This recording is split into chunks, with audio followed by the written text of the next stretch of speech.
아따, 주인님들. 오늘도 잘 지내셨소? 춘심이가 또 재미나게 들려드릴 이야기가 있으니께 얼른 앉으시고 귀 쫑긋 세워두소. 파산한 비단 장수 홍도원은 텅 빈 저작거리의 국밥집 앞에서 며칠째 이어진 굶주림으로 금방이라도 쓰러질 듯 위태롭게 서 있었습니다.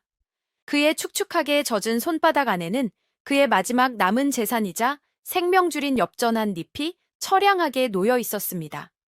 그의 눈에는 이미 삶에 대한 모든 의지가 꺼져가는 듯 보였습니다. 바로 그때였습니다. 그의 다해진 바짓가랑이를 잡아당기는 가냘프고 힘없는 손길이 느껴졌습니다. 홍도원은 무거운 고개를 돌렸습니다. 그의 눈에 들어온 것은 자신보다 더 비참하고 깡마른 행색의 어린 여자아이였습니다. 아이의 퀭한 눈은 깊이를 알 수 없는 슬픔으로 가득 차 있었고 바싹 마른 입술은 갈라져 피가 맺혀 있었습니다. 아이는 아무 말도 하지 않았지만 그 간절한 눈빛은 세상의 모든 굶주림과 서름을 대신하여 홍도원의 심장을 향해 소리치고 있었습니다. 홍도원의 마음속에서 잠시 갈등이 일었습니다. 이 엽전 한 잎은 내 목숨 값이다. 저 아이는 내가 아니어도 누군가 돕겠지. 하지만 그는 차마 아이의 눈빛을 외면할 수 없었습니다. 주모, 이 아이에게 이 세상에서 가장 따뜻하고 배부른 국밥으로 한 그릇 푸짐하게 말아주시게. 국밥집 주인은 그의 행색과 아이의 모습을 번갈아 쳐다보며 혀를 찼지만 그의 진심을 느꼈는지 군말 없이 뜨거운 김이 나는 뚝배기를 아이의 앞에 놓아주었습니다. 홍도원은 자신의 뱃속에서 울리는 처절한 아우성을 애써 외면하며 허겁지겁 국밥을 먹는 아이의 모습을 묵묵히 지켜볼 뿐이었습니다. 아이, 예지는 마치 며칠이 아니라 몇 달은 굶은 사람처럼 뜨거운 국밥을 순식간에 비워냈습니다. 그녀는 마지막 국물 한 방울까지 핥아먹고 나서야 비로소 만족스러운 듯 작은 숨을 내쉬었습니다. 홍도원은 이제 자신의 역할은 끝났다고 생각하며 조용히 자리를 떠나려 했습니다. 하지만 아이는 그를 따라와 그의 옷자락을 다시 한번 붙잡았습니다. 그리고는 아무 말 없이 고마움과 무언가 알 수 없는 결의가 담긴 눈빛으로 그의 손을 잡아 이끌기 시작했습니다. 홍도원은 아이가 어디로 가려는 것인지 알 수 없었지만 마치 운명에 이끌리듯 아이의 작은 손에 자신의 무거운 몸을 맡긴 채 어둠이 내리기 시작한 저작거리의 후미진 곳으로 발걸음을 옮겼습니다. 그의 마지막 선행은 그 자신도 모르는 사이에 거대한 운명의 수레바퀴를 움직이기 시작한 것입니다. 예지가 홍도원을 이끌고 간 곳은 저작거리에서도 가장 어둡고 후미진 쓰레기 더미 앞이었습니다. 그곳에서는 역한 음식물 쓰레기 냄새와 오물이 뒤섞인 악취가 진동하고 있었습니다. 사람들은 모두 코를 막고 침을 뱉으며 재수가 없다는 듯이 그곳을 빠르게 지나쳐 갔습니다. 홍도원 역시 불쾌한 냄새에 인상을 찌푸리며 아이가 왜 자신을 이런 곳으로 데려왔는지 이해할 수 없었습니다. 그는 아이의 손을 빼내고 돌아서려 했습니다. 하지만 예지는 그의 손을 더욱 굳게 잡고는 쓰레기 더미의 한가운데를 손가락으로 가리켰습니다. 그곳에는 온몸에 음식물 찌꺼기와 오물을 뒤집어 쓴 채 넋이 나간 사람처럼 허공을 향해 실없이 웃고 소리치는 미친 거지 하나가 웅크리고 있었습니다.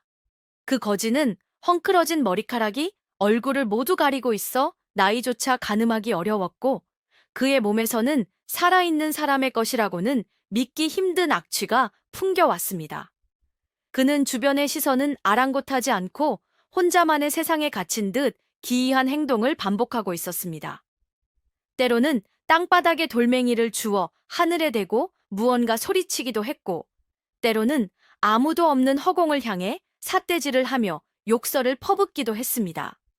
그의 광기는 너무나도 깊어 보여서 웬만한 장정들조차 그에게 가까이 가기를 꺼렸습니다.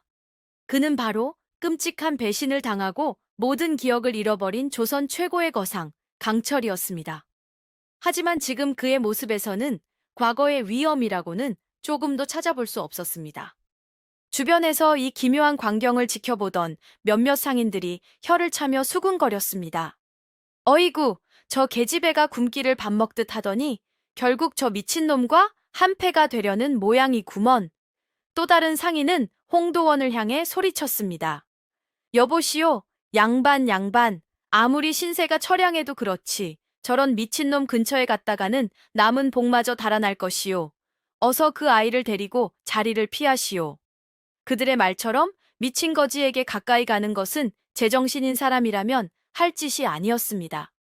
홍도원 역시 이성과 본능이 어서 이곳을 벗어나라고 소리치고 있었습니다. 그는 예지의 어깨를 잡고 얘야, 이만 가자. 여긴 우리가 있을 곳이 아니다. 라며 그녀를 설득하려 했습니다. 하지만 예지는 홍도원의 말을 들은 채도 하지 않았습니다. 그녀는 오히려 한 걸음 더 미친 거지를 향해 다가섰습니다. 그리고는 조금도 두려워하는 기색 없이 그의 헝클어진 머리카락 사이로 드러난 얼굴을 빤히 쳐다보았습니다. 아이의 눈빛은 마치 숙련된 의원이 환자의 병세를 살피듯 진지하고 날카롭게 빛나고 있었습니다. 그녀의 눈에는 오물과 광기 속에 가려진 거지의 진짜 얼굴, 그 안에 숨겨진 거대한 운명의 기운이 보이고 있었던 것입니다. 홍도원은 아이의 기이한 행동에 완전히 압도되어 자신도 모르게 마른 침을 삼키며 그녀가 다음에 무슨 행동을 할지 숨을 죽이고 지켜볼 수밖에 없었습니다. 홍도원이 불안과 호기심이 뒤섞인 눈으로 예지를 지켜보고 있을 때 아이는 마침내 입을 열었습니다. 그녀는 미친 거지를 손가락으로 정확히 가리키며 자신의 작은 체구에서는 상상할 수 없는 엄숙하고도 신비로운 목소리로 말했습니다. 그 목소리는 마치 먼 옛날의 현자가 미래를 예언하듯 거스를 수 없는 힘과 확신을 담고 있었습니다. 아저씨, 저 사람이 보여요. 지금 저 사람의 얼굴은 비록 진흙과 오물 속에 잠겨 빛을 잃었지만 저 이마와 코 그리고 턱에 흐르는 기운은 머지않아 구름을 뚫고 승천하여 저 하늘의 태양과 함께 황금으로 된 산 위에 앉을 용의 상입니다. 아이의 허무맹랑하고도 거창한 말에 홍도원은 기가 막혀 헛웃음이 터져 나왔습니다. 주변에서 이 광경을 지켜보던 사람들도 저 계집애가 굶더니 단체로 미쳤구나. 용의 상은 무슨, 저건 그냥 똥통에 빠진 미꾸라지 상이지. 라며 아이의 말을 비웃고 조롱했습니다. 그들의 눈에 미친 거지는 그저 더럽고 불쌍한 미치광이에 불과했습니다. 하지만 예지는 주변의 소란에도 조금도 흔들리지 않았습니다. 그녀는 오직 홍도원만을 바라보며 더욱 힘주어 자신의 예언을 이어갔습니다. 저 사람이야말로 아저씨의 마지막 남은 희망이며 벼랑 끝에 선 아저씨를 다시 일으켜 세워줄 유일한 귀인입니다. 제 눈은 결코 틀리지 않습니다. 제 눈에는 보입니다. 저 사람의 등 뒤에서 타오르는 거대한 황금빛 불꽃이. 아이의 눈은 마치 정말로 무언가를 보는 듯 허공의 한 지점을 향해 고정되어 있었습니다. 홍도원은 아이의 광기 어린 진지함의 순간 소름이 돋는 것을 느꼈습니다. 하지만 이성적으로는 도저히 아이의 말을 믿을 수 없었습니다. 그는 아이의 어깨를 잡고 부드럽게 타일렀습니다. 얘야, 고맙다만 나는 이제 아무것도 가진 것이 없는 빈털털이다. 저 사람을 도울 힘도 그럴 이유도 없단다. 그러자 예지는 그의 손을 뿌리치고 오히려 그를 꾸짖는 듯한 단호한 목소리로 말했습니다. 아저씨가 가진 것이 왜 없어요? 아저씨는 방금 아저씨의 마지막 남은 모든 것을 저에게 베풀었어요. 그 마음이야말로 청음보다 귀한 것입니다. 하늘은 그 마음을 보시고 저 용을 아저씨에게 보내신 것입니다. 그러니 이제 아저씨의 남은 운명 전부를 저 사람에게 거세요. 그러면 죽었던 용이 다시 살아나 아저씨에게 오늘 받은 국밥 한 그릇의 은혜를 1000배, 10,000배로 갚아줄 것입니다. 예지의 말은 단순한 예언이 아니었습니다. 그것은 절망에 빠진 한 남자에게 던지는 믿음에 대한 마지막 시험과도 같은 것이었습니다. 아이는 홍도원의 마지막 남은 선한 의지를 시험하고 그것을 기반으로 새로운 운명을 개척할 기회를 주고 있었던 것입니다. 홍도원은 깊은 혼란에 빠졌습니다. 이성과 상식은 아이의 말을 무시하라고 소리쳤지만 그의 마음 한구석에서는 혹시나 하는 신락 같은 희망이 고개를 들고 있었습니다. 어차피 이대로 죽으나 미친 아이의 말에 속아 죽으나 죽는 것은 마찬가지였습니다.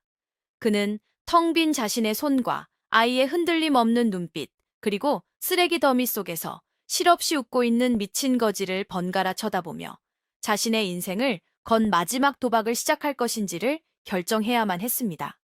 모든 것을 잃고 더 이상 잃을 것조차 없었던 홍도원은 결국 이성과 상식을 버리고 자신의 마지막 남은 운명을 아이의 예언에 걸어보기로 결심했습니다. 그는 어차피 죽을 목숨, 미친 아이의 말에 속아 귀신이 되더라도 아무것도 하지 않고 굶어 죽는 것보다는 낫겠다는 자포자기의 심정으로 미친 거지 강철에게 조심스럽게 다가갔습니다. 강철은 낯선 이에 접근해 극도의 경계심을 드러내며 마치 상처 입은 짐승처럼 크르릉 소리를 내며 위협했습니다. 그의 눈빛에는 인간에 대한 깊은 불신과 배신감의 상처가 서려 있었습니다. 홍도원은 그의 광기에 주눅이 들었지만 여기서 물러서면 모든 것이 끝이라는 생각에 용기를 냈습니다. 그는 무릎을 꿇고 강철과 눈높이를 맞춘 뒤 최대한 부드러운 목소리로 말을 걸었습니다. 여보시오, 괜찮소? 많이 힘들어 보이는구려. 하지만 강철은 그의 말을 알아듣지 못하고 오히려 손에 들고 있던 돌멩이를 그에게 던지려 했습니다. 홍도원은 포기하지 않았습니다. 그는 자신의 다해진 옷소매를 찢어 근처의 가을물에 적셔왔습니다. 그리고는 강철의 얼굴과 온몸에 덕지덕지 붙어있는 오물과 흙먼지를 마치 자신의 아이를 닦아주듯 정성스러운 손길로 닦아주기 시작했습니다. 그의 갑작스러운 친절에 강철은 잠시 저항했지만 홍도원의 손길에 담긴 따뜻한 온기에 조금씩 경계를 풀기 시작했습니다. 몇 년 만에 처음으로 느껴보는 아무런 대가도 바라지 않는 순수한 인간의 온정이었습니다. 오물을 닦아낸 뒤 홍도원은 국밥집으로 달려가 주모에게 사정을 이야기하고 남은 국밥 국물이라도 조금 얻어왔습니다. 그는 식어버린 국물을 자신의 천으로 든 뒤 숟가락으로 조심스럽게 떠서 강철의 입에 넣어주었습니다. 강철은 처음에는 뱉어내려 했지만 며칠 만에 맛보는 음식의 온기에 결국 숟가락을 받아먹기 시작했습니다. 그렇게 한 숟갈, 두 숟갈, 국물을 받아먹으며 강철의 맹렬하던 눈빛은 조금씩 누그러졌습니다. 그는 더 이상 홍도원을 위협하지 않았고 오히려 지친 몸을 그에게 기대기 시작했습니다. 홍도원은 이 기회를 놓치지 않고 그를 부축하여 자신의 유일한 거처였던 다리 밑에 작은 동굴로 데려왔습니다.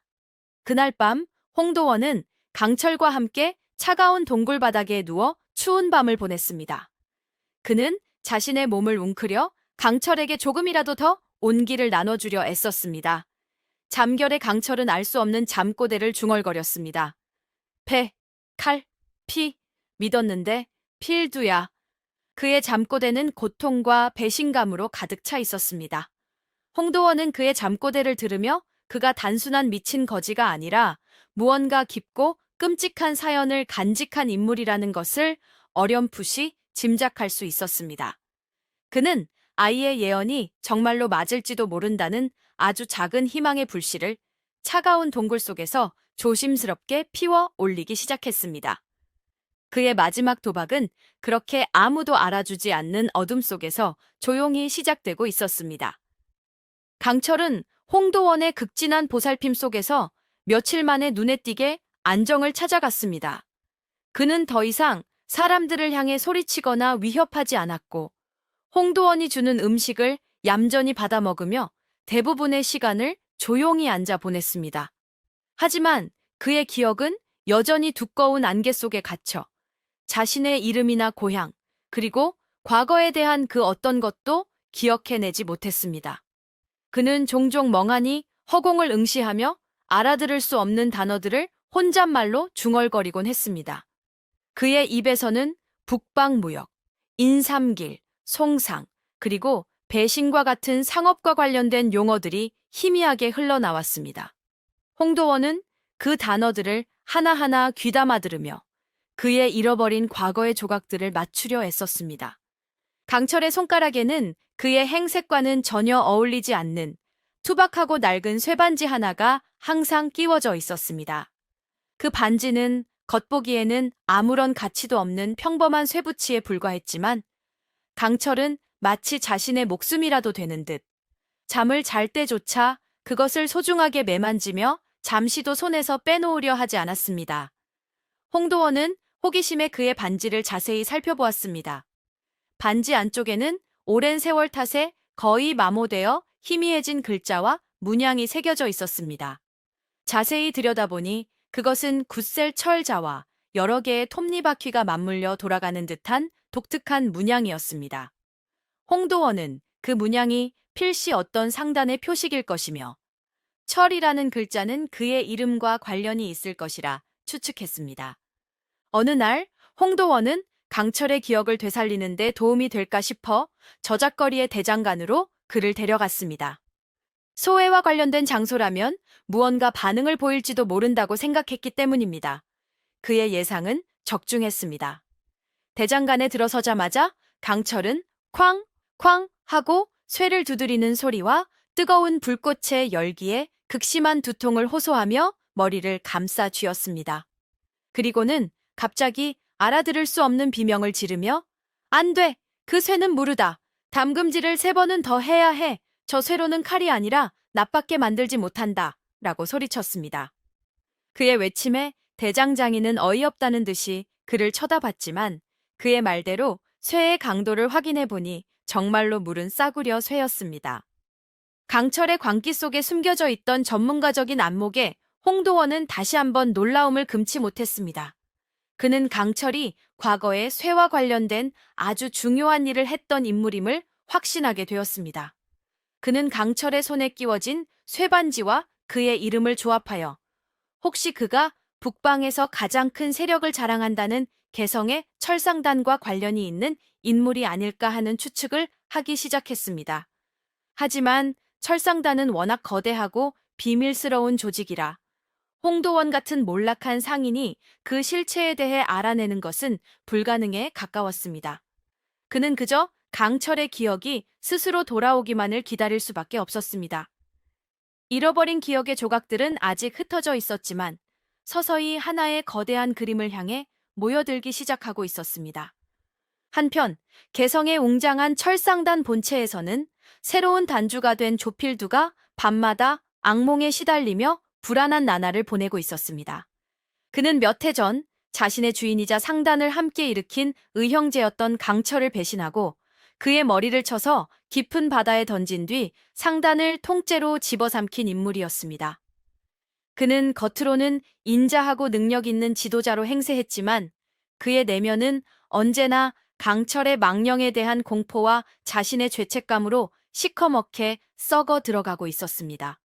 그는 강철이 확실히 죽었다고 믿으려 애썼지만 그의 시신을 직접 확인하지 못했다는 찝찝함이 마치 목에 걸린 가시처럼 늘 그의 신경을 거슬리게 했습니다. 최근 들어 그의 불안감은 극에 달하고 있었습니다. 한양 저작거리에서 활동하는 철상단의 집으로부터 강철과 인상착의가 매우 흡사한 미친 거지가 나타났다는 뜬 소문이 그의 귀에까지 들어왔기 때문입니다. 처음에는 그저 우연의 일치이거나 혹은 자신을 흔들려는 누군가의 장난이라 치부하려 했습니다. 하지만 소문은 꼬리에 꼬리를 물고 그 거지가 쇠에 대한 비범한 안목을 가지고 있다는 이야기까지 덧붙여져 보고되었습니다. 조필두는 더 이상 이 소문을 무시할 수 없었습니다. 만에 하나, 정말 만에 하나 강철이 기적적으로 살아남아 기억을 잃은 채 한양을 떠돌고 있는 것이라면 그것은 자신의 모든 것을 무너뜨릴 수 있는 가장 끔찍한 재앙의 시작이 될 것이기 때문입니다. 그는 즉시 상단 내에서 가장 믿을 만한 신복이자 강철을 제거할 때 함께했던 부단주 박망은을 불렀습니다. 그는 박망은에게 한양 지부의 모든 역량을 총동원하여 뜬 소문의 근원지를 찾아내고 그 미친 거지의 정체를 낱낱이 파헤치라는 비밀 명령을 내렸습니다. 만약 그 거지가 정말로 그분, 강철 단주님이 맞다면 이번에야말로 다시는 살아 돌아오지 못하도록 흔적도 없이 깨끗하게 처리해야 하네. 어떤 실수가 있었는지 모르겠지만 2번의 실수는 용납할 수 없네. 그의 목소리는 뱀이 혀를 날름거리듯 차갑고 잔인한 도끼를 품고 있었습니다. 그의 눈에는 주인을 배신한 자의 불안과 자신의 죄를 덮으려는 자의 잔혹함이 뒤섞여 있었습니다. 조필두는 또한 강철이 살아있을 경우를 대비하여 상단 내부의 단속을 강화하기 시작했습니다. 그는 여전히 강철을 그리워하는 원로 세력을 감시하고 자신의 권력에 위협이 될 만한 인물들을 하나씩 제거해 나갔습니다. 그는 강철이 남긴 모든 흔적을 지우고 철상단을 완벽한 자신의 왕국으로 만들려 했습니다. 하지만 그가 아무리 발버둥 쳐도 그의 마음속 깊은 곳에 자리 잡은 강철이라는 이름의 거대한 그림자는 시간이 지날수록 더욱 짙고 선명하게 그의 목을 조여오고 있었습니다. 구렁이는 자신이 삼킨 용이 언젠가 자신의 배를 찢고 다시 살아나올 것이라는 본능적인 공포에 떨고 있었습니다. 홍도원은 강철의 기억을 되살릴 실마리를 찾기 위해 그를 데리고 저작거리 구석구석을 돌아다녔습니다. 그는 다양한 물건과 사람, 그리고 소리를 접하게 하면 강철의 닫힌 기억의 문이 열릴지도 모른다고 생각했습니다. 그의 예상은 조금씩 맞아떨어지기 시작했습니다. 강철은 여전히 자신의 이름이나 과거를 기억하지는 못했지만 장사와 관련된 상황에 놓이면 무의식적으로 놀라운 본능과 재능을 드러내기 시작했습니다. 그의 광기 어린 행동 속에는 수십 년간 조선 팔도와 명나라까지 누비며 산전수전을 다 겪은 거상의 날카로운 안목이 번뜩이고 있었던 것입니다. 하루는 홍도원이 우연히 길에서 주운 오래된 약재 뭉치를 팔기 위해 약재상에 들렀을 때였습니다. 약재상 주인은 약재를 훑어보더니 이건 품질이 좋지 않은 삼류 약재이니 엽전 서품밖에 쳐줄 수 없소 라며 값을 깎으려 했습니다. 홍도원은 약재에 대해 아는 바가 없어 주인이 달라는 대로 받고 돌아설 수밖에 없었습니다. 그런데 그때 그의 옆에서 멍하니 서 있던 강철이 갑자기 소리쳤습니다. 가짜! 그건 가짜 인삼이야. 진짜 인삼이라면 깊은 흙냄새와 함께 단내가 나야 하는데 저건 썩은 물을 말린 냄새가 난다. 그의 갑작스러운 외침에 약재상 주인은 당황하며 미친놈이 어디서 헛소리를 하냐며 그들을 쫓아내려 했습니다. 하지만 홍도원은 강철의 확신에 찬 눈빛을 보고 혹시나 하는 마음에 주인에게 인삼을 자세히 보여달라고 청했습니다. 주인은 마지못해 인삼을 내주었고 홍도원은 그것을 반으로 쪼개어 보았습니다. 그러자 정말로 인삼의 중심부에는 교묘하게 나무심을 박아 무게를 늘리고 썩은 무 조각을 꿀물에 절여 이어붙인 흔적이 선명하게 드러났습니다. 명백한 가짜 인삼이었습니다. 약재상 주인은 자신의 사기 행각이 들통나자 얼굴이 시뻘개져서 그들을 내쫓았지만 홍도원은 강철의 비범한 안목에 다시 한번 경탄했습니다.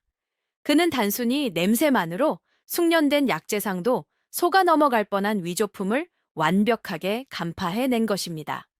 또 다른 날에는 함께 그릇가게 앞을 지나가다가 강철이 갑자기 걸음을 멈추고 가장 비싸 보이는 백자 한가리 하나를 가리키며 외쳤습니다. 금이 같다. 저 한가리는 금이 같어. 저걸 손가락으로 튕기면 맑은 쇠 소리가 아니라 둔탁한 나무 소리가 날 것이다. 가게 주인은 어이없다는 듯이 웃으며 자신의 가게에 흠 있는 물건은 절대 없다고 장담했습니다. 하지만 구경하던 사람들이 부추기는 바람에 마지못해 한가리를 손가락으로 튕겨보았습니다. 그러자 정말로 강철의 말대로 통통 하는 둔탁한 소리가 났습니다. 자세히 살펴보니 항아리의 아랫부분에 머리카락보다 더 가는 실금이 나 있었습니다. 그의 장사꾼으로서의 본능은 이제 의심의 여지가 없는 것이었습니다. 홍도원은 예지의 예언이 정말로 현실이 될지도 모른다는 강한 희망을 품기 시작했습니다. 그는 이 잠자는 용을 깨울 방법을 찾아야겠다고 굳게 다짐했습니다. 강철의 잠재력을 확신하게 된 홍도원은 더 이상 다리 밑에서 무기력하게 시간을 보낼 수 없다고 판단했습니다. 그는 강철의 능력을 활용하여 작은 장사라도 시작하여 재기의 발판을 마련하기로 결심했습니다. 하지만 그의 수중에는 돈 한 푼 없었고 파산한 그에게 돈을 빌려줄 사람도 아무도 없었습니다. 그는 며칠을 고민한 끝에 자신을 가엾게 여겨 가끔 국밥을 외상으로 주던 국밥집 주모를 찾아가 마지막으로 한 번 더 도움을 청하기로 했습니다. 그는 주모에게 자신의 계획을 솔직하게 털어놓고 만약 실패하면 평생을 이 가게에서 무보수로 일하며 빚을 갚겠다고 약속했습니다. 그의 진심 어린 눈빛에 마음이 움직인 주모는 이번이 정말 마지막일세라며 쌈짓돈을 털어 엽전 몇 냥을 빌려주었습니다. 홍도원은 그 귀한 돈으로 무엇을 할까 고민하다가 가장 적은 돈으로 시작할 수 있는 생선 장사를 하기로 했습니다. 그는 이른 새벽에 마포나루터로 달려가 어선에서 막 내린 싱싱한 생선들을 헐값에 떼어왔습니다. 그리고는 저작거리 한복판에 좌판을 벌이고 목청껏 소리치며 생선을 팔기 시작했습니다. 한때는 고급 비단을 만지던 그의 손이 이제는 비린내 나는 생선을 다루고 있었지만 그는 부끄러워하지 않았습니다. 하지만 장사는 그의 생각처럼 쉽지 않았습니다. 날씨는 점점 더워졌고 미처 팔지 못한 생선들은 반나절도 지나지 않아 상하기 시작했습니다. 썩은 생선에서 나는 악취 때문에 손님들의 발길은 뜸해졌고 결국 그는 번 돈보다 버리는 생선값이 더 많아지는 악순환에 빠지게 되었습니다. 며칠이 지나자 빌린 돈은 거의 다 떨어졌고 그의 좌판 옆에는 팔지 못해 썩어가는 생선 더미만 산처럼 쌓여갔습니다. 빚은 다시 늘어났고 홍도원은 또다시 깊은 절망감에 휩싸였습니다.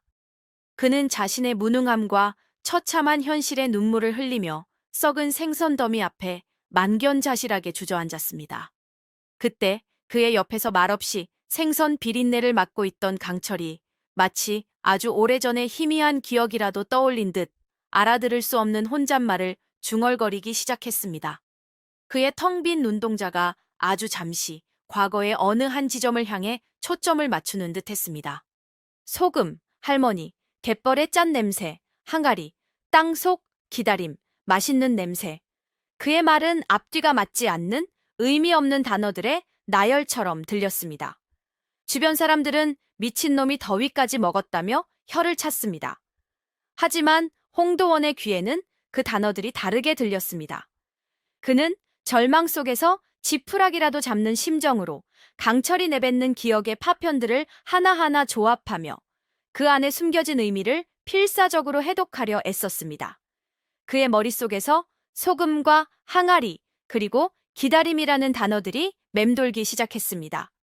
어쩌면 이 단어들이 이 썩은 생선의 문제를 해결할 수 있는 유일한 열쇠일지도 모른다는 생각이 그의 뇌리를 스쳐 지나갔습니다.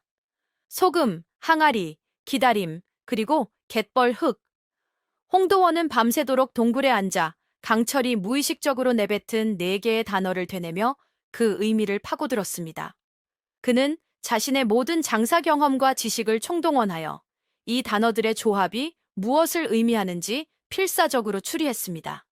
그리고 마침내 동이 트기 직전 그의 머릿속에 번개 같은 깨달음이 스쳐 지나갔습니다. 그것은 바로 팔다 남은 생선을 버리지 않고 소금에 짜게 절여 흙으로 만든 항아리에 담아 땅속에서 오랫동안 발효시켜 만드는 전통 음식, 젓갈을 만드는 비법이었습니다.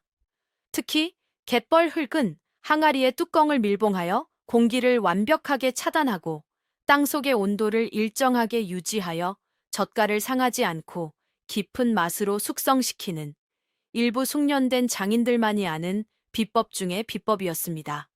홍도원은 즉시 실행에 옮겼습니다. 그는 날이 밝자마자 썩기 직전의 생선들을 모두 모아 깨끗하게 씻은 뒤 값싼 소금을 듬뿍 뿌려 절이기 시작했습니다. 그리고는 옹기점에 달려가 가장 질 좋은 흙으로 빚은 항아리 몇 개를 외상으로 구해왔습니다. 그는 강철이 알려준 기억의 조각들을 나침반 삼아 정성스럽게 생선을 항아리에 담고 갯벌에서 퍼온 차진 흙으로 항아리 입구를 단단히 밀봉했습니다. 그리고는 다리 및 동굴의 가장 서늘한 곳에 땅을 파고 그 항아리들을 묻었습니다. 이제 남은 것은 강철이 말한 기다림뿐이었습니다. 그는 매일같이 항아리를 묻은 곳을 살피며 초조하고 설레는 마음으로 젓갈이 익어가기를 기다렸습니다. 열흘 정도가 지났을 때 항아리를 묻은 땅 주변에서 아주 미세하게 깊고 구수한 냄새가 새어나오기 시작했습니다. 홍도원은 조심스럽게 항아리 하나를 꺼내 뚜껑을 열었습니다. 그러자 형언할 수 없이 깊고 풍부한 감칠맛을 내는 냄새가 그의 코를 찔렀습니다.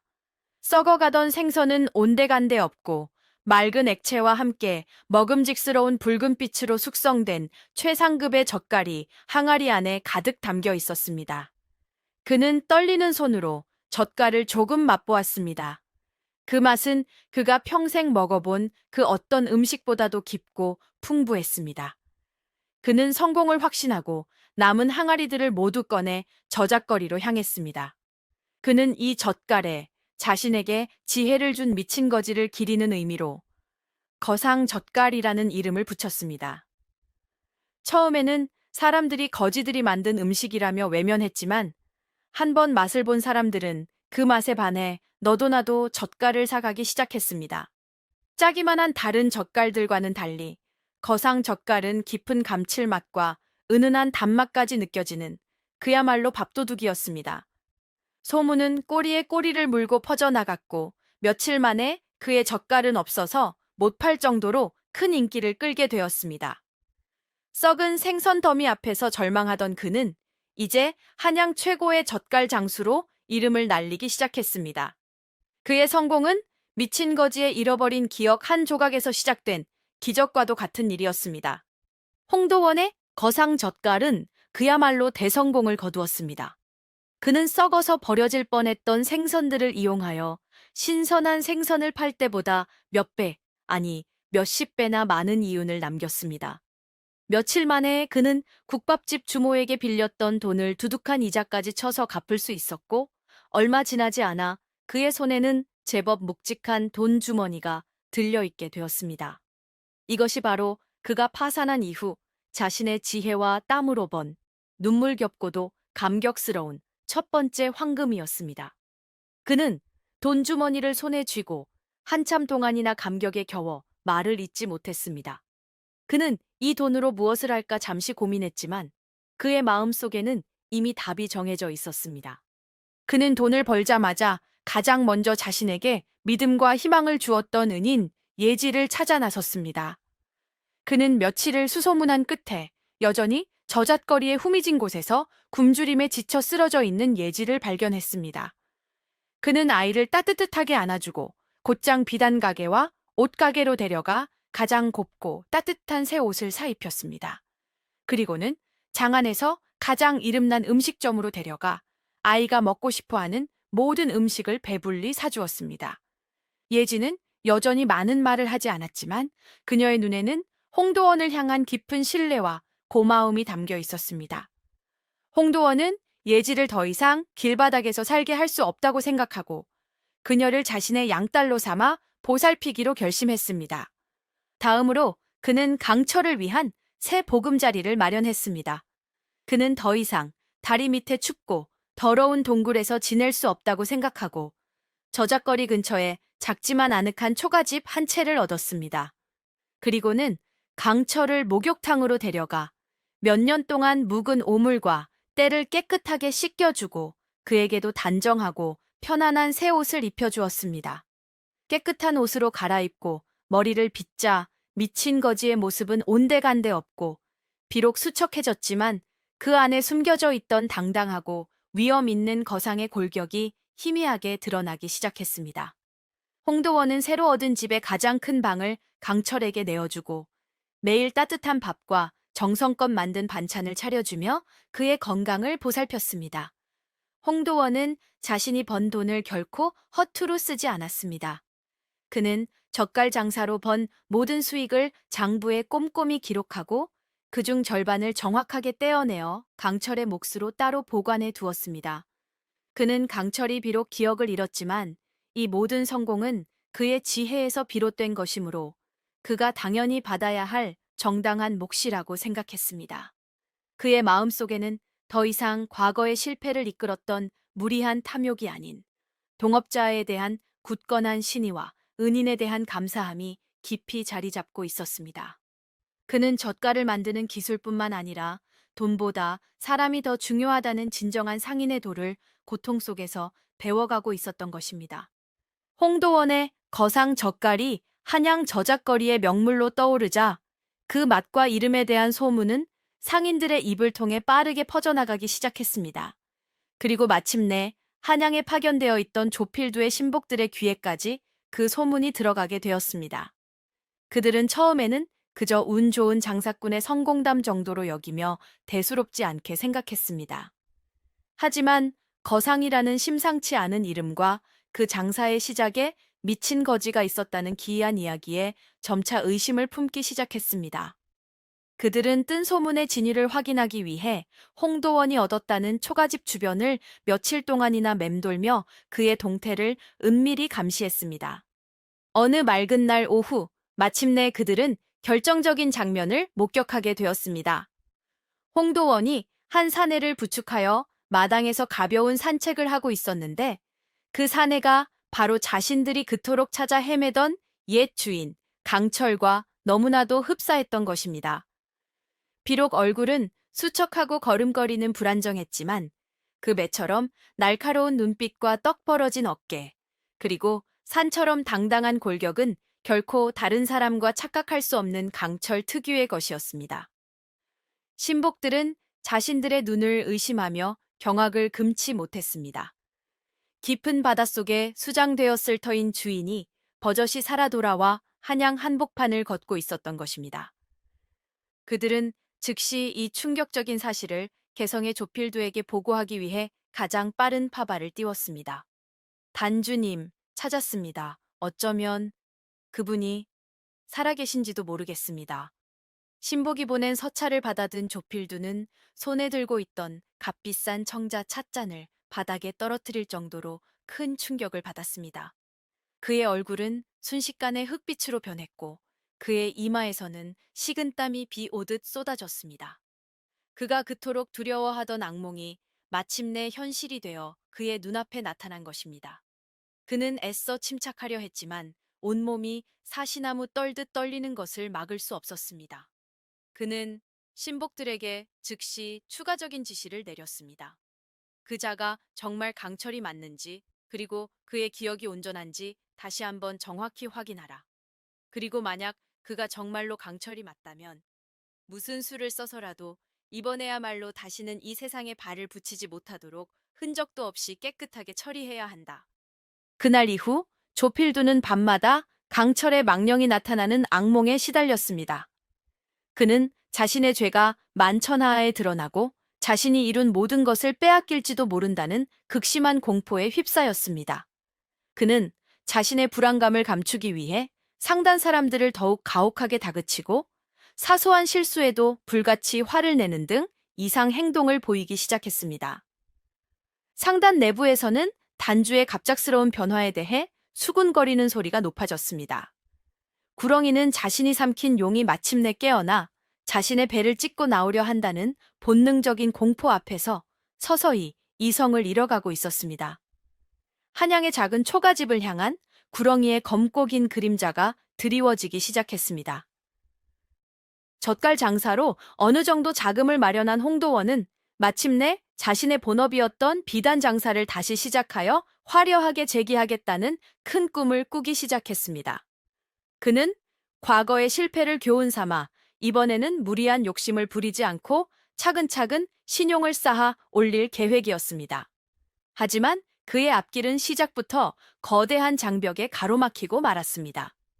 그가 파산한 몇 년 사이에 한양의 비단 시장은 조필두가 이끄는 개성의 철상단이 완벽하게 장악하고 있었던 것입니다. 철상단은 막강한 자금력과 조직력을 바탕으로 전국의 비단 생산지를 독점하고 다른 상인들에게는 비단을 외상으로 공급하는 방식으로 시장의 유통망을 완전히 지배하고 있었습니다. 홍도원 같은 신출내기 상인이 그들의 철옹성에 끼어들 틈은 바늘구멍만큼도 보이지 않았습니다. 그는 좋은 품질의 비단을 구하기 위해 과거에 거래했던 비단 가게들을 일일이 찾아다녔습니다. 하지만 가게 주인들은 모두 약속이나 한 듯이 그에게 비단을 팔기를 거부했습니다. 그들은 겉으로는 요즘 물건이 귀해서 내어줄 비단이 없소 라며 둘러댔지만 그들의 눈빛에는 철상단의 보복을 두려워하는 기색이 역력했습니다. 철상단은 자신들의 독점 체제에 도전하는 상인이 나타나면 즉시 비단 공급을 끊어버리고 온갖 비열한 방법으로 그 상인을 파산시키는 것으로 악명이 높았습니다. 홍도원은 보이지 않는 거대한 벽 앞에서 또다시 깊은 좌절감을 맛보아야만 했습니다. 그는 포기하지 않고 이번에는 비단 가게가 아닌 비단을 직접 생산하는 공방들을 찾아 나섰습니다. 하지만 상황은 마찬가지였습니다.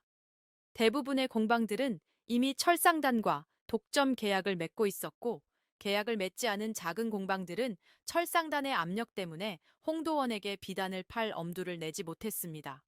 그는 며칠 동안이나 발품을 팔았지만 결국 비단 한 필 구하지 못하고 허탈하게 집으로 돌아올 수밖에 없었습니다. 그는 자신의 꿈이 시작도 해보기 전에 꺾이는 것 같아 절망스러웠습니다.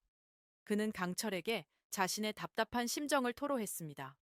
대체 이 철상단이라는 곳은 어떤 곳이기에 이토록 막강한 힘을 가지고 있는 것일까요?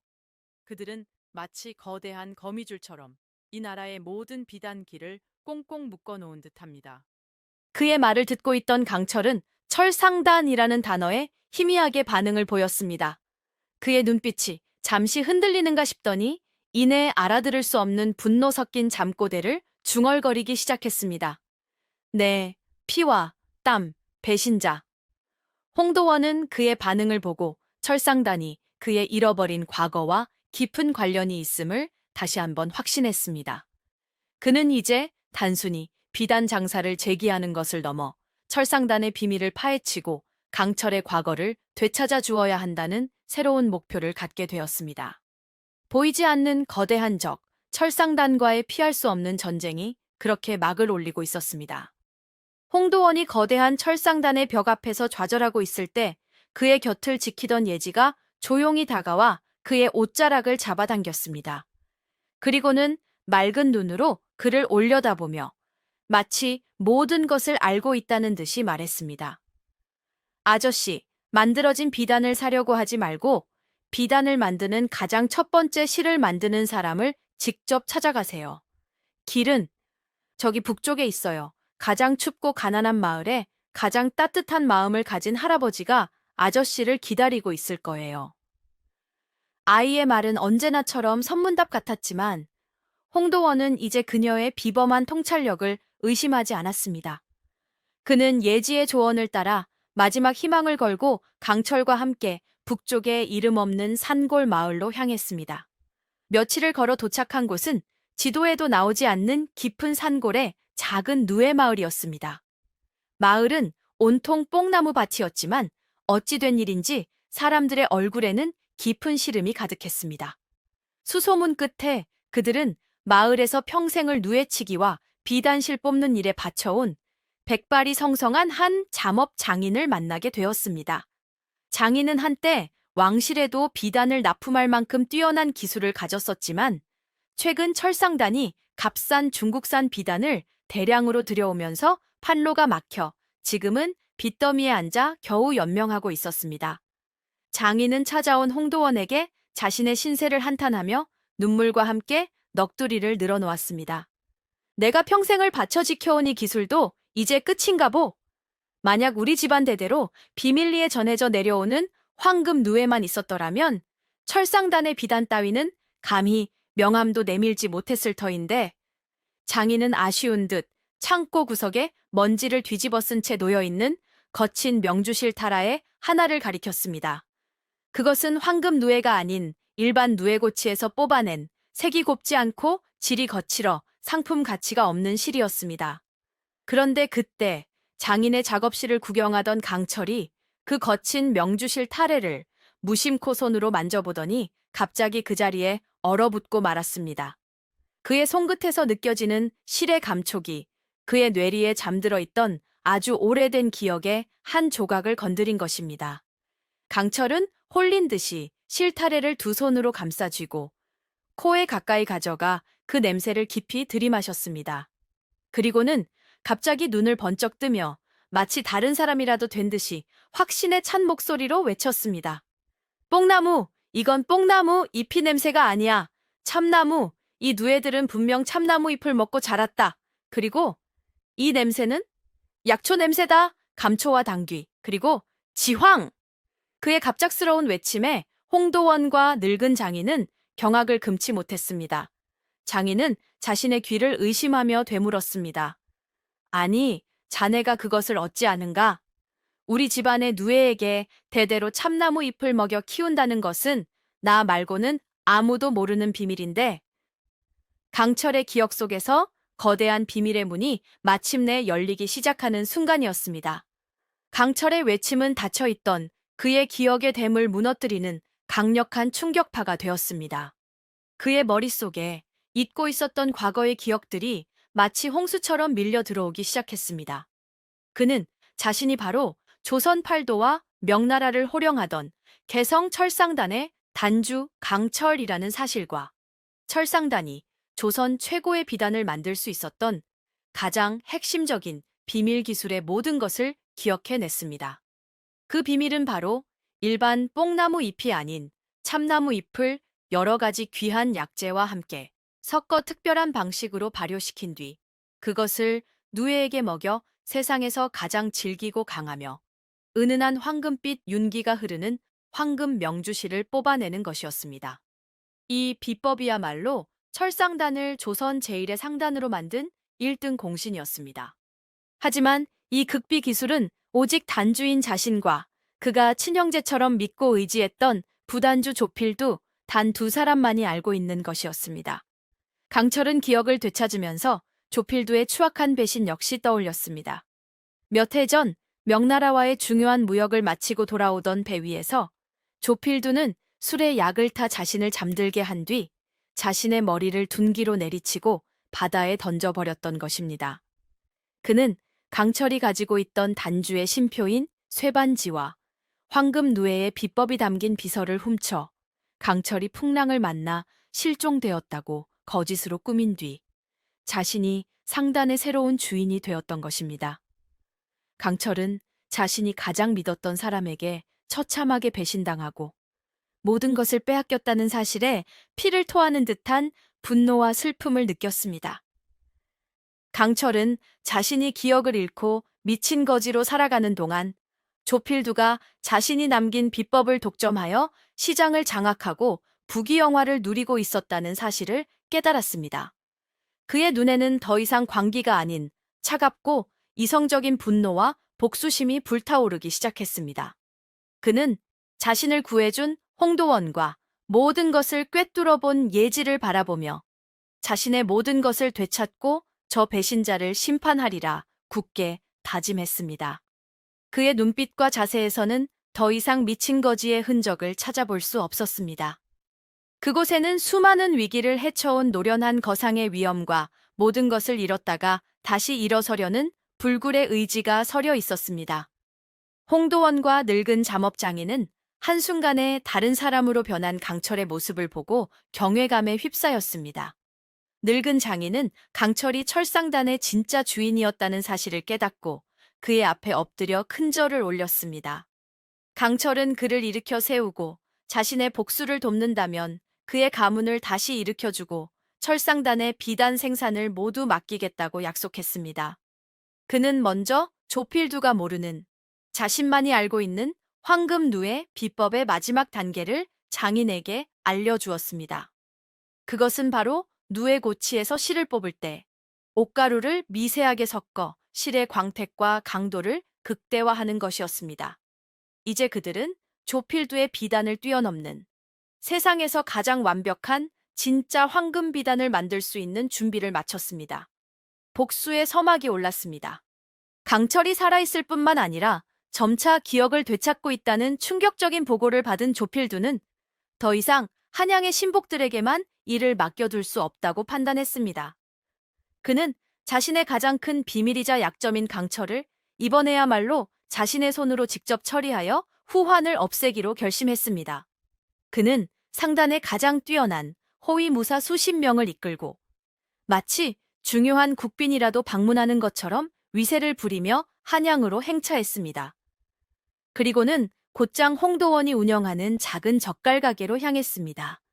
그는 강철의 기억이 아직 온전하지 않을 것이라 판단하고 힘으로 억누르기보다는 교묘한 심리전으로 그의 혼란을 가중시켜 그를 다시 영원히 미치광이로 만들어버릴 계획이었습니다.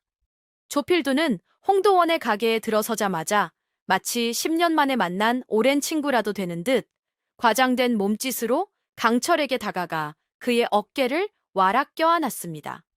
아니, 이게 누구신가?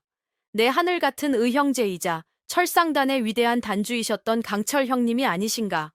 형님, 어찌 이리 초라하고 남루한 행색으로 이런 누추한 곳에 계셨단 말인가? 그동안 얼마나 고생이 많았는가?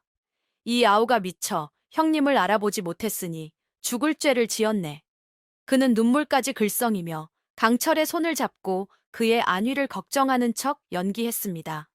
그의 능청스러운 연기에 홍도원과 예지는 역겨움을 느꼈지만 강철은 아직 완전히 회복되지 않은 기억 때문에 혼란스러운 표정을 지을 뿐이었습니다.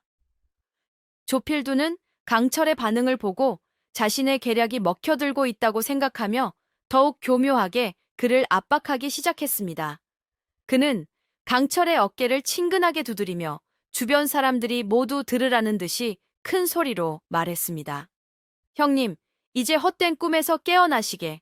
형님은 풍랑을 만나 기억을 잃고 그저 저작거리를 떠도는 불쌍한 거지일 뿐이야. 철상단의 단주는 바로 나, 이 조필두란 말일세. 형님이 단주였다는 것은 모두 형님이 꾸어낸 헛된 꿈일 뿐이야. 자, 어서 정신 차리고 나와 함께 개성으로 돌아가세. 내가 형님의 여생을 편안히 보살펴주겠네. 그는 강철의 정체성을 송두리째 부정하고 그의 떠오르는 기억을 다시 광기 속으로 밀어 넣으려 했던 것입니다. 그의 말은 꿀처럼 달콤했지만 그 안에는 뱀의 독보다 더 지독한 거짓과 기만이 담겨 있었습니다. 강철은 조필두의 말에 극심한 정신적 혼란을 느끼며 머리를 감싸 쥐었습니다. 그의 눈앞에서 과거의 기억과 조필두가 만들어내는 거짓된 현실이 뒤엉켜 무엇이 진실인지 분간할 수 없게 되었습니다. 그의 눈빛이 다시 초점을 잃고 흐려지기 시작했습니다. 조필두는 그의 불안정한 모습을 보고 회심의 미소를 지으며 그의 호위 무사들에게 눈짓을 보냈습니다. 무사들이 강철을 억지로 끌고 가려는 바로 그 순간 그들의 앞을 막아서는 작은 그림자가 있었습니다. 바로 예지였습니다. 아이는 조필두를 조금도 두려워하지 않고 오히려 경멸의 눈빛으로 쏘아보며 차갑게 말했습니다. 거짓말쟁이. 당신 얼굴에서는 썩은 구렁이 냄새가 나. 예지의 당돌한 한마디에 어전의 분위기는 순간 얼어붙었습니다. 조필두는 감히 어린 계집애가 자신의 앞을 막아서자 분노에 차서 아이를 밀쳐내려 했습니다. 바로 그때 조필두의 시선이 강철의 왼손 약지에 끼워진 낡은 쇠반지에 꽂혔습니다. 그의 눈이 탐욕으로 번뜩였습니다. 그 반지는 바로 철상단 단주의 신분과 권위를 상징하는 신표이자 상단의 모든 비밀과 재산이 보관된 지하 금고를 열 수 있는 세상에 단 하나뿐인 열쇠였습니다.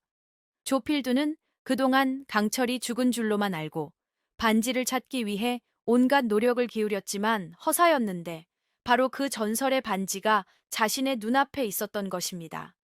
그는 이성을 잃고 강철의 다른 모든 기억은 필요 없고 오직 저 반지 하나만 손에 넣으면 된다고 생각했습니다. 조필두는 더 이상 인자한 척 연기하지 않았습니다. 그는 본색을 드러내고 짐승처럼 강철에게 달려들어 그의 손가락에서 반지를 빼앗으려 했습니다. 그 반지는 내 것이다. 내 놈 같은 미친 거지에게는 어울리지 않아. 어서 내놓아라. 그는 강철의 손가락을 부러뜨려서라도 반지를 차지할 기세로 그의 손을 비틀고 할퀴었습니다. 정신이 혼미했던 강철은 갑작스러운 공격에 속수무책으로 당할 수밖에 없었습니다.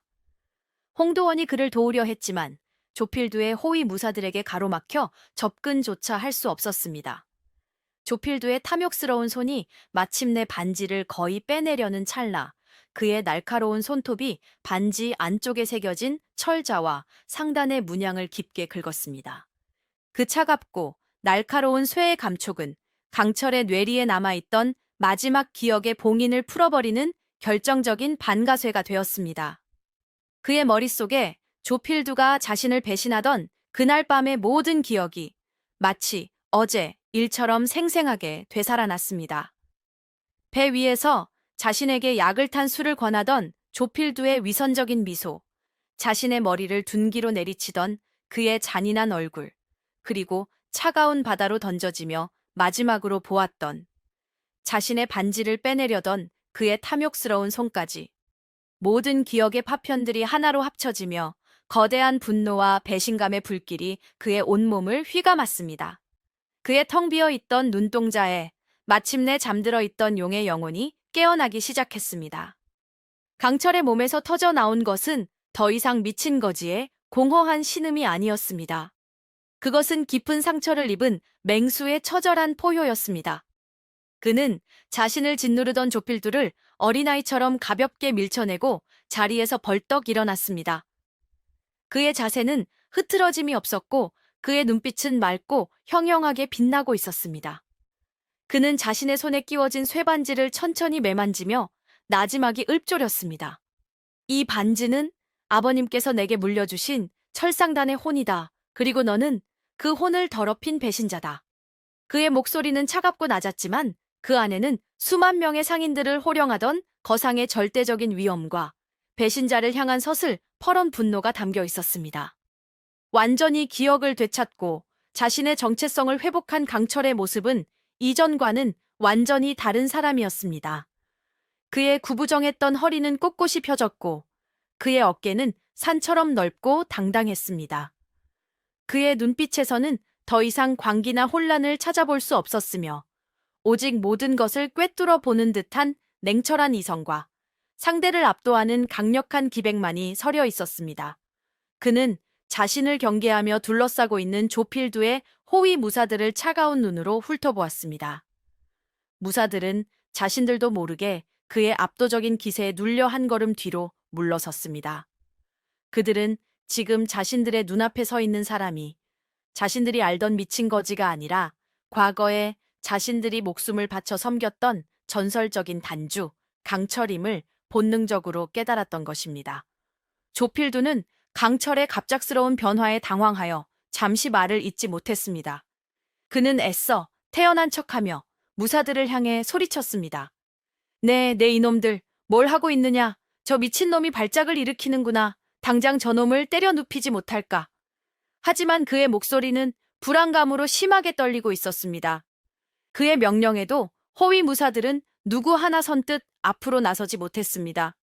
그들은 차라리 눈앞의 강철보다 그의 명령을 따르지 않았을 때 돌아올 조필두의 보복이 더 두려웠지만 강철이 뿜어내는 범접할 수 없는 기가의 앞에서 몸이 얼어붙은 듯 움직일 수 없었습니다. 그들은 지금 누구의 편에 서야 하는지 극심한 혼란에 빠져 있었습니다. 바로 그때 강철이 입을 열었습니다. 그의 목소리는 천둥처럼 낮고 강하게 울려 퍼졌습니다. 너희는 아직도 저 주인을 배신한 구렁이의 편에 설 것이냐? 철상단의 진짜 주인인 내가 돌아왔다. 너희가 맹세했던 상단의 규율을 잊었느냐? 상단의 규율을 어긴 자, 상단의 비밀을 탐한 자, 그리고 주인을 배신한 자는 마땅히 상단의 법으로 다스린다. 이것이 철상단의 첫 번째 규율이 아니었더냐. 그는 오직 철상단의 핵심 인물들만이 알 수 있는 비밀 규율과 손가락으로 복잡한 암호를 만들어 보이며 자신의 정체를 증명했습니다. 그의 위험 있는 목소리와 익숙한 암호에 호위 무사들의 눈빛이 거세게 흔들리기 시작했습니다. 그들의 마음속에 남아있던 옛 주인을 향한 충성심이 배신자에 대한 두려움을 이겨내기 시작한 것입니다. 마침내 호위 무사들의 대장이었던 늙은 무관이 가장 먼저 칼을 바닥에 내려놓고 강철의 앞에 무릎을 꿇었습니다. 단주님, 살아 돌아오셨군요. 이 미천한 놈이 단주님을 알아보지 못하고 칼을 겨누었으니 죽을 죄를 지었습니다. 그의 행동을 시작으로 다른 모든 호위 무사들도 약속이나 한 듯이 일제히 무기를 버리고 강철의 앞에 부복했습니다. 조필두는 자신의 마지막 보루였던 무사들마저 등을 돌리자 완전히 전의를 상실하고 그 자리에 주저앉고 말았습니다. 그는 공포에 질린 눈으로 자신을 차갑게 내려다보는 강철을 바라볼 뿐이었습니다. 용의 포효 앞에 구렁이의 시대는 허무하게 막을 내리고 있었습니다. 기억과 힘, 그리고 사람까지 모든 것을 되찾은 강철의 방역은 무섭도록 신속하고 정확하게 이루어졌습니다. 그는 가장 먼저 홍도원과 예지의 도움을 받아 조필두가 그동안 상단의 자금을 횡령하고 비단 무역을 통해 불법적인 비자금을 조성해 온 모든 증거를 찾아냈습니다.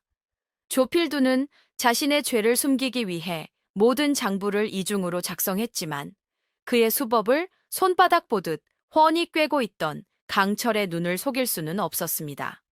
홍도원은 자신의 장사 경험을 살려 조필두의 자금 흐름을 역추적했고 예지는 사람들의 얼굴에 드러나는 미세한 불안감을 읽어내어 조필두에게 매수된 내부 협력자들을 정확히 짚어냈습니다. 그들의 완벽한 협력 앞에 조필두가 지난 몇 년간 쌓아 올린 탐욕의 성은 모래성처럼 허무하게 무너져 내리기 시작했습니다. 다음으로 강철은 자신을 따르던 호위 무사들을 이끌고 폭풍처럼 개성으로 돌아갔습니다. 그는 철상단의 원로들을 긴급히 소집하여 자신의 극적인 귀환을 알리고 조필두의 배신과 모든 죄악을 만천하에 폭로했습니다. 처음에는 반신반의하던 원로들도 강철의 손에 끼워진 단주의 심표와 그가 제시하는 명백한 증거들 앞에서 결국 모든 진실을 받아들일 수밖에 없었습니다. 조필두를 따르던 세력은 명분을 잃고 순식간에 와해되었고 상단의 모든 권력은 다시 진정한 주인인 강철에게로 돌아왔습니다. 상단의 모든 사람들은 살아 돌아온 전설적인 단주를 향해 뜨거운 환호를 보냈고 배신자를 향해서는 차가운 경멸을 보냈습니다. 강철은 조필두를 국법의 심판대에 세워 그의 목을 칠 수도 있었지만 그는 다른 방법을 선택했습니다. 그는 조필두를 관아에 넘기는 대신 철상단 대대로 내려오는 가장 엄격한 상단의 법으로 그를 다스리기로 했습니다. 그는 조필두가 부정하게 축제한 모든 재산을 몰수하여 그동안 그에게 고통받았던 상인들과 굶주리는 백성들을 위해 모두 나누어 주었습니다. 그리고는 조필두를 상단에서 영원히 추방하고 그의 몸에 배신자라는 낙인을 새겨 그가 그토록 멸시하고 짓밟았던 저잣거리의 가장 비참한 거지로 평생을 살아가게 만들었습니다. 이는 그를 죽이는 것보다 더 잔인하고 굴욕적인 형벌이었습니다. 조필두가 그토록 탐냈던 황금사는 그렇게 하루아침에 신기루처럼 사라져 버렸습니다. 모든 것을 제자리로 돌려놓은 강철은 상단을 재정비하고 새로운 시대를 열기 위한 준비를 시작했습니다. 그는 자신을 배신했던 다른 사람들에게는 관용을 베풀어 다시 한번 기회를 주었습니다. 하지만 그는 알고 있었습니다. 이 모든 것을 가능하게 한 것은 자신의 힘이 아니라 절망의 가장 밑바닥에서 자신에게 손을 내밀어준 한 몰락한 상인의 따뜻한 마음과 진실을 꿰뚫어 본 한 어린아이의 신비한 눈이었다는 것을 그는 자신의 가장 큰 은인인 홍도원을 잊지 않았습니다. 그는 홍도원에게 자신의 빚을 갚기 위해 그를 개성의 철상단 본체로 정중하게 초대했습니다. 모든 혼란이 정리된 후 강철은 개성의 철상단 본체, 가장 화려하고 웅장한 단주의 집무실로 홍도원을 정중하게 초대했습니다. 방 안에는 산처럼 쌓인 금괴와 은고에 그리고 값비싼 보물들이 가득 담긴 거대한 괴짝들이 놓여 있었습니다. 강철은 홍도원의 앞에 따뜻한 차를 내어놓고 진심이 담긴 목소리로 말했습니다.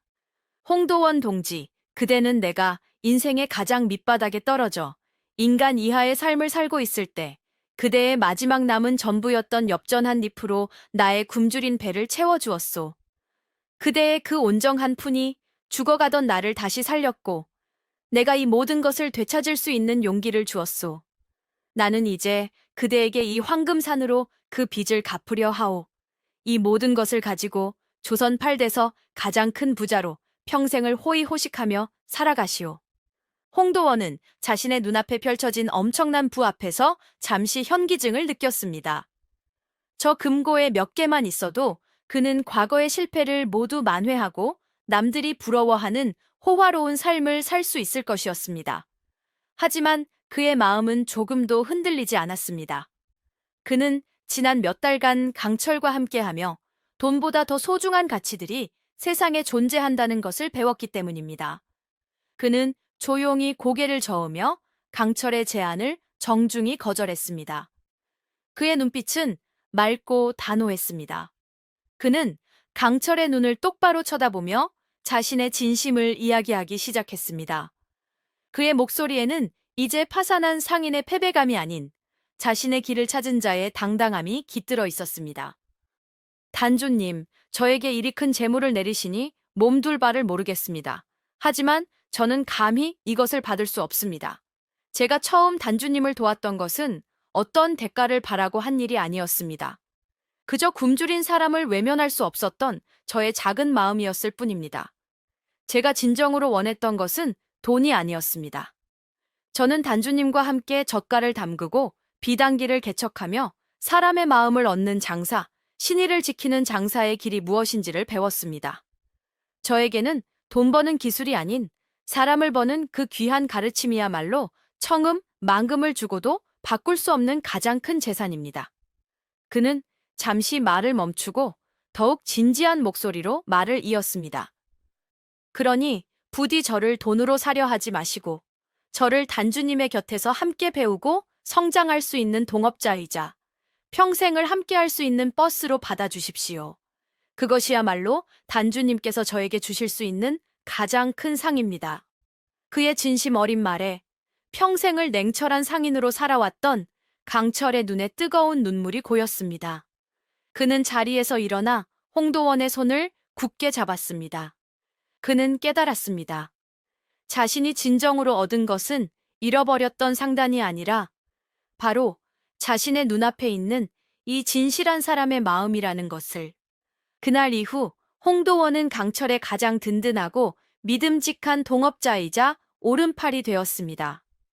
강철은 그에게 철상단의 가장 중요한 업무인 한양지부의 책임자 자리를 맡겼고 홍도원은 자신이 가진 뛰어난 수완과 강철에게 배운 정직한 상도를 바탕으로 상단을 이전보다 더욱 크게 번성시켰습니다. 그는 결코 무리한 이윤을 추구하지 않았고 다른 상인들과의 신의를 가장 중요하게 여겼으며 벌어들인 수익의 일부는 반드시 굶주리는 백성들을 위해 나누었습니다.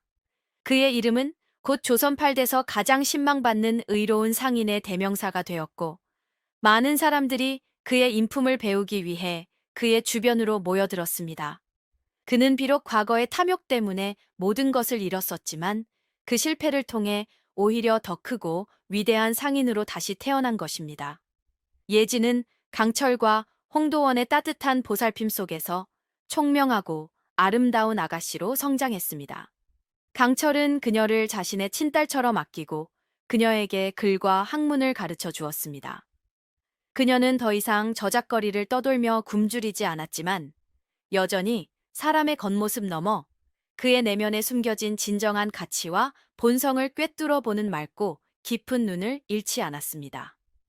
그녀는 훗날 강철과 홍도원의 뒤를 이어 철상단의 중요한 조언자이자 현명한 안주인으로서 상단이 올바른 길을 걷도록 이끄는 등대와 같은 역할을 하게 되었습니다. 그녀의 지혜는 상단이 위기에 처할 때마다 빛을 발했고 사람들은 그녀를 하늘의 눈을 가진 여인이라 부르며 깊이 존경했습니다. 이야기는 몇 해가 지난 어느 추운 겨울날 한양 저작거리의 풍경에서 끝을 맺습니다. 이제는 조선 최고의 거상이 된 홍도원이 화려한 비단옷을 입고 자신의 가게 앞을 지키고 있었습니다. 그때 그의 눈에 과거의 자신처럼 굶주림과 추위에 떨고 있는 한 작은 거지 아이가 들어왔습니다. 그는 한치의 망설임도 없이 자신이 입고 있던 값비싼 비단 외투를 벗어 아이의 작은 어깨 위에 덮어주었습니다. 그리고는 아이의 손을 잡고 가장 따뜻한 국밥집으로 그를 이끌었습니다. 그는 이제 너무나도 잘 알고 있었습니다. 진정한 용상, 즉 위대한 상인은 황금으로 된 의자에 앉은 자가 아니라 가장 낮은 곳에 굶주린 사람에게 기꺼이 자신의 마지막 온정을 나눌 줄 아는 사람이라는 것을, 그리고 그 위대한 진실을 볼 수 있는